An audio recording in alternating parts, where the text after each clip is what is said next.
County is somewhat of a child care desert where options for care are limited.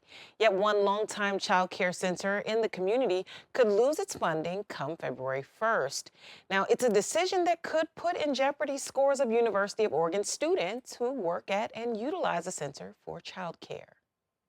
One spot for every 3 children over the age of 3 isn't as tough a pill to swallow as one spot for every 7. The latter, stats for children 3 and under that Lane County parents navigate in search of care for their children, according to Quality Care Connections, the county's child care resource and referral center. A number of local providers agree this isn't the climate to let up on supporting providers, but the Co-op Family Center, a contracted child care program through the University of Oregon, worries a portion of their budget could be stripped come February 1st. They found out late last year that for the first time in their 45 years partnered with the Associated Students of the University of Oregon, that a full cut in funding was on the table. The answer is not to get rid of quality centers that already exist. We have to preserve those, and we need to grow them, and we also need to add more. When large institutions stop supporting programs like the Co-op, the burden falls on the parents, said Cheryl Henderson with Quality Care Connections.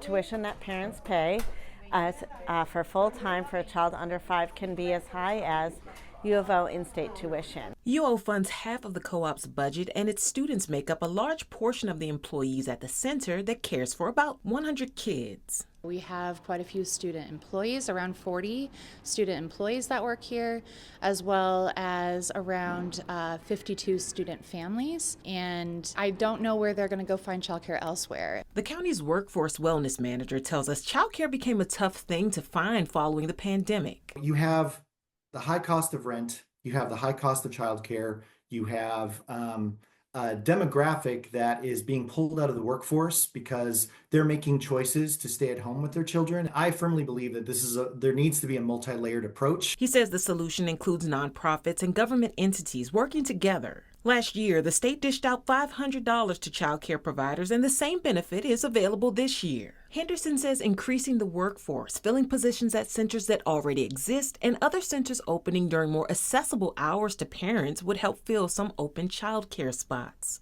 They don't always work for timing or location or flexibility for parents, but we need more care, especially for children under the age of 3. For preschool children over 3, we're really not in as much of a desert. During this legislative session, state lawmakers are being asked to approve more funding for an employee-related daycare subsidy to cover tuition for kids. Jefferson says the Co-op's next step is to look into other avenues for funding. During a budget hearing Thursday, their contract was approved by ASUO's Contract and Finance Committee. They now await ASUO Senate approval next month.